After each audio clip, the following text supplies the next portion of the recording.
일반적으로 프로토스들이 좀 할만하다라고 평가를 하는 맵이 이 롱기누스입니다. 일단 저그가 프로토스, 저그가 두 경기 정도 앞서고 있기는 합니다만은 본진 미네랄 열덩이라는 측면을 활용을 해서 아까 김태용 선수가 보여준 것처럼 과감하게 게이트웨이 늘려서 그걸 가지고 상대방을 압박을 하고 그동안의 확장을 시도한 이후에 저그가 공격으로 올만한 시간을 주지 않고 바로 또 밀어붙이는 이런 타입의 경기 운영이 가능하거든요. 그런 의미로 봤을 때 첫 번째 경기를 압승을 거둔 김태용 선수가 두 번째 경기에서도 뭔가 강세를 보일 만한 가능성이 지금 현재로서는. Alright, hello everybody, this is Bisu Dagger, and we're watching the 9th MSL, the MBC Survivor League, and this is going to be the game number 2 of Bisu versus ToSky, and this is on the map Longinus. We just saw Bisu defeat ToSky on the map Blitz. So he does have a 1-0 lead in this best of 3. ToSky, he has to fight right now. He has to work his way back into this. And here's the intro.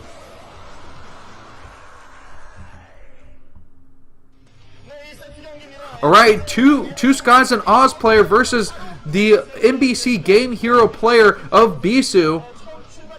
We've watched Bisu overcome 2 players already to advance into this best of 3, and he's just one step closer to making it to the next MSL, and he wants to be one of the top round of 32 players. Meanwhile, ToSky, he's not going to allow Bisu to get in there easily. Will he be able to knock Bisu out? He has to win this next game and then the following one.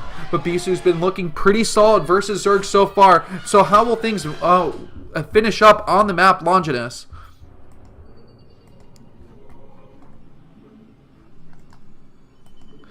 And it looks like Bisu is going to be spawning at that 3 o'clock position. This is a 3-player map. So at the 7 o'clock is going to be our Zerg player ToSky. So I guess that's more of like a 6-ish 7. But according to the TLPD, it's a 7 o'clock position. So we will call that officially. Meanwhile, there is another expansion at the 11 o'clock, so it's not going to be easy to know exactly where your opponent is. You're going to have to miss scout at least once if you do scout in the wrong direction. Okay, so this is a Zerg favored map. Just barely though, a 52% win rate for Zergs, and that's going to be left at that. We can't complain about balance here, although if this goes to a game number 3, things are going to get really hairy, as after this, it's going to be on the Sin Peaks of Baekdu. And on Sin Peaks, it is a Zerg favored map, a 58% win rate for Zergs. And while it's easy to get a third, or not difficult to get a third on Sin Peaks, it's really hard to get a 4th for a Protoss player. So a really good macro late game Zerg player will have a huge advantage on that map. But what we've seen so far is ToSky doesn't have a great game plan for this best of 3, at least from what we've seen in game 1. And so will he have something a little bit better up his sleeve? And look at that. We do see the spawning pool is put down, but it looks like it's going to be an overpull build. And no hatchery on its way yet, but I'm sure that is what ToSky will be looking for next, is putting down that natural. So Bisu, being a nuisance, he actually got a drone kill with his probe in game 1, and probably won't be able to get away with that in game 2 again. I'm sure that ToSky just had some nerves, knowing that he could be entering into the round of 32 of the next MSL if he can advance from this best of 3. And just a shout out to another player here. Not sure who that player is though, and I guess I should be ashamed, but that is quite a lot of hair on that player, so maybe that's why they're looking a little bit different here. Alright, and it looks like Bisu, he didn't kill off that drone. He almost got it killed, and actually the drone got pulled this time. The probe did chase it down, and a new hatchery is going to be built inside of the natural base, and I wonder if Bisu is going to try and kill off that drone with his probe. And look at that, the Lynx are trying to come out here to defend, and so ToSky's having a lot of trouble with his drone early on. Meanwhile, Bisu did open up with that Forge Expand style, and since he saw overpull, he decided to go for that additional cannon. And that's basically what you do. If you see 9 pull, overpull, you want to have those cannons available to you to make sure that those Lings early on don't do critical damage to your workers. So that probe's still doing a great job of scouting, and maybe this is this series where Bisu's probes finally became infamous for never dying as a scout. So a third hatchery is going to be coming down for ToSky, and that's pretty standard to get the third hatchery, but is that the best location for a third? I guess it's more of a hidden location, and it's the natural for the 11 o'clock spawn, which is where players like to build their third, and in the games 2006 and previous. In the current more metagame, players actually started to like to build their third in the main base, so you have the high ground, you can use the ramp and put lurkers on top. But that's something that's not as popular in current day ZVP. But still, Zergs are the dominant race on the scene. Zergs, Protoss are having a lot of trouble dealing with Zergs in 2006. And it's going to take a particular type of build for Protoss to figure out how to actually work their way back into a dominating position. And the 6 dragons are going to be coming soon onto the scene. So Bisu's got his probe still alive, and it looks like it's going to be heading towards that natural to confirm that there would be a third here. So doing his research on Login has probably played tons of games here to understand where his opponent would spawn and watch lots of replays. Meanwhile, ToSky, he knows what his Protoss opponent is going for. He's done it every game. He goes for that forge, he gets the natural, and then tries to build up from there. The important information for the Zerg player in a ZVP such as one against Bisu is ToSky needs to find out, is it going to be Reaver Tech, Drop Play, Templars?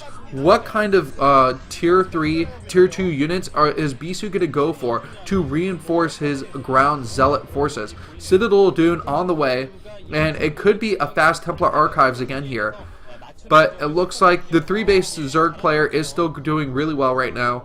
The Lings, though, no speed, or else that probe would have been killed off instantly. Lair on its way, and this could be a game where a fast 3-base Spire into Mutas could be really effective against Bisu. He doesn't have that Templar Archives yet, and he could throw that down to get the Archons out if he needs to.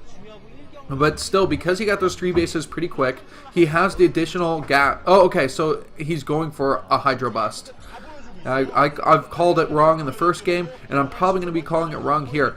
But he does have the Hydralisk down a lot earlier, and this could be Hydro Lurker type. Oh, it could be a Lurker Rush, which would be pretty interesting too. There is no robotics facility, and that's one of the key informations that ToSky might want to know, is that without observers, Bisu's going to have to rely on cannons, and if the cannons can get killed off really quickly, then Bisu would be in a lot of trouble against those lurkers. So ToSky, he's got a lot of opportunities ahead of him here, and how is it going to play out?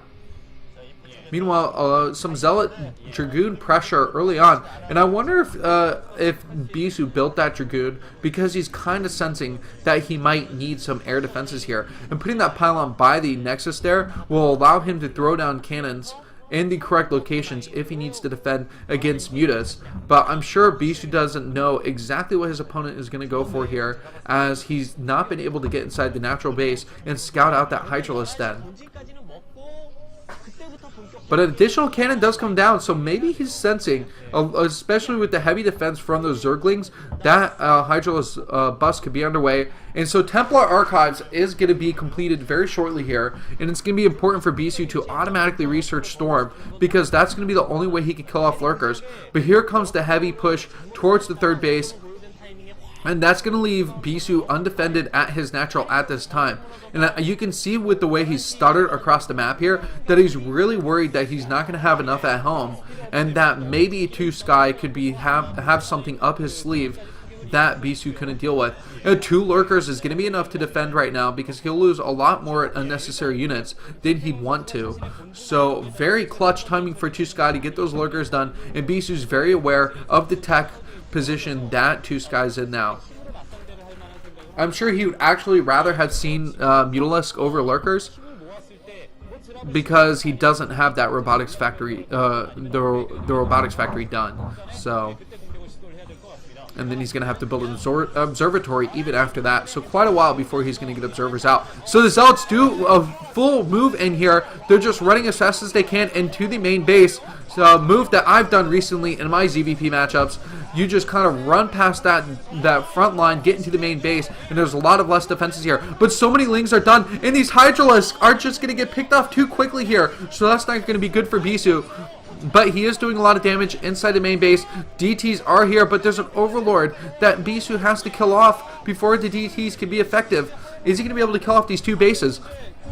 Regardless, Bisu's feeling a lot of pressure at the front here. The Lurkers need to kill off these cannons right away. And it looks like the Lings plus the Lurkers are going to be enough to bust through into Bisu's natural. He doesn't have a lot of macroed up units inside of his main so far. Oh, High Templar here, but it's going to take him a while. Without that Hydrate Amulet, he's not going to be able to get storms off the bat from the gateways here. And it looks like ToSky's getting really excited over what's going on in this matchup as it's getting super intense.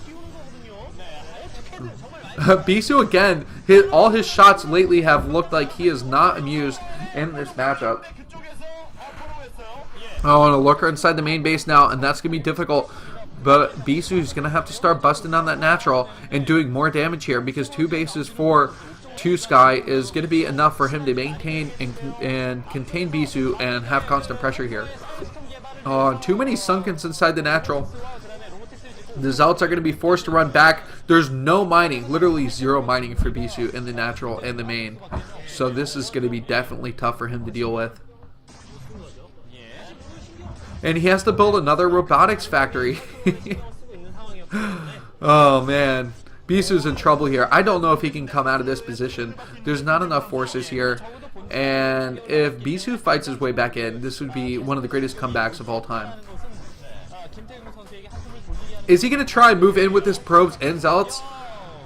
Oh, but there's no Lurkers.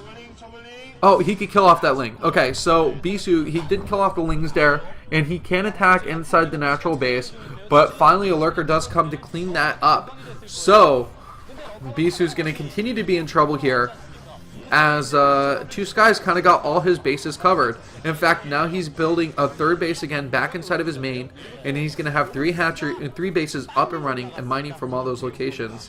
While the drone count isn't necessarily high, Bisu can't build anything because he has no mining left to him, and he has to save those resources so that way he could build an observer. And finally, the slow observer is out, and this is kind of the pressure that you deal with by not going for robotics first and getting the Templar archives much faster than your observers. Oh, looks like Bisu might be able to push out here. One of the cannons does die off here, but the Zealots are moving in pretty quickly. That's a decent clump of Lurkers, though. And as long as ToSky focuses the Zealots instead of making the Lurkers attack just idle buildings that aren't doing anything, then he should be able to take this game. But another Zealot, constant pressure here.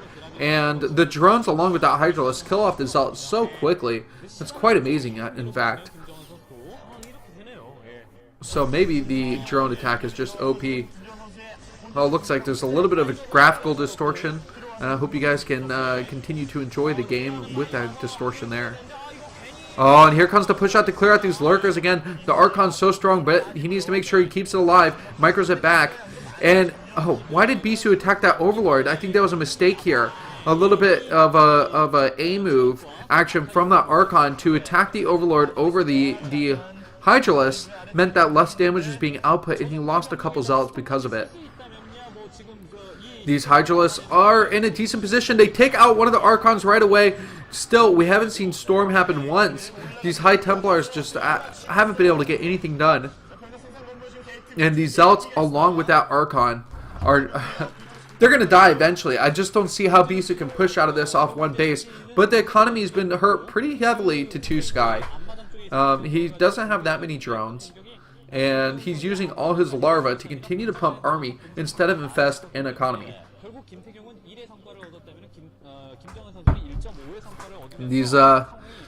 So these Zealots in Archon only have +1. The upgrade situation is only a +1 attack. Fortunately, he has that. And so here comes a move out once again. The Observer along with it. I think that the Hydralisk, all they have to do is focus down that Observer.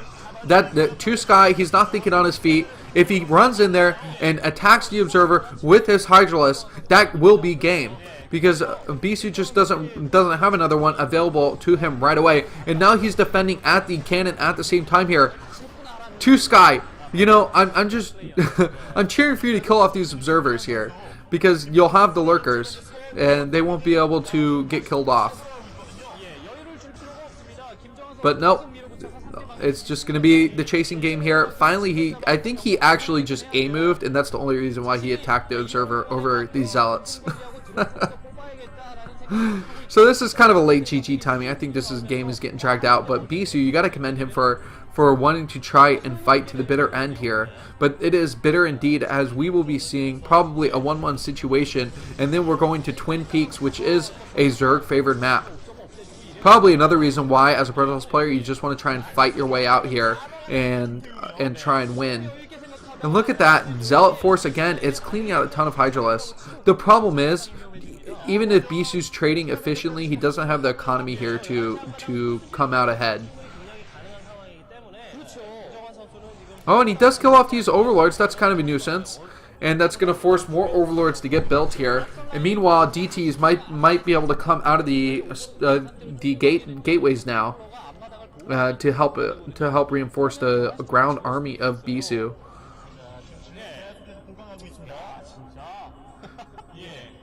But I don't see how Bisu can get anything else done. The Lurkers are going to come in here one more time to clean up these Zealots.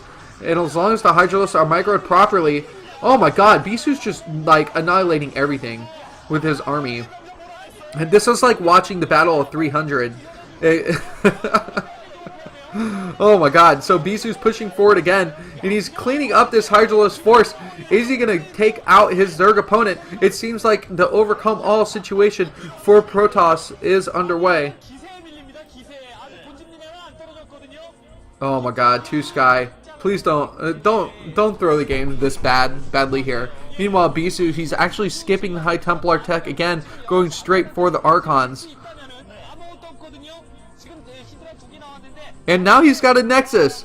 If Bisu gets this Nexus, if Bisu can finish his Nexus inside of his natural base and defend it, then ToSky will lose this game. Bisu absolutely needs to get it though. This is hilarious. It's amazing how taking out that main base was such a, such a headless chicken situation for ToSky.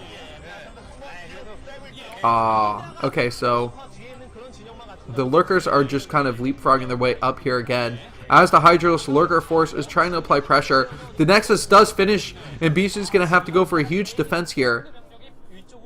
That's a lot of Archons mixed in there, though. So, really good for Bisu, who's probably got a decent amount of gas, so he can continue to pump out these Archons. And there's no easy way to deal with Archons as a Zerg player. There really isn't. They kill so easily here. And that TT is getting so many free kills right now. He's absolutely the hero of this game right now, and he's going to get so many free kills. Such an effective unit. And now he's run past. So the DT is making his way over. There is an Overlord here, but ToSky's going to have to split forces and bring them over to the main base, or I mean to the third base location, because that DT is going to get a lot of damage done if there's no defenses. But it looks like ToSky's going to push in again. He's trying to be super reckless here. The Archons and the Zealots are going to clean things up pretty quickly here. One of the Archons does go down. And there's not enough Zealots here. It looks like maybe the upgrade situation for the Hydralisk is better than what Bisu has for his ground units. Zealots have gotten taken out. Too much focus fire from the Zerg units. And Bisu this time, he cannot overcome this aggression. But there's no more mining at the third base. It's a severe lack of army for Bisu at this point, which is really sad, because it looked like he was going to be able to come back into this game and fight ToSky on even ground. And here we see the tap out of GG, and it's going to be going to game number 3 on Twin Peaks as ToSky ties it up 1-1. Both players wanting to advance to that round of 32 MSL. Hang in as I get the next game prepared.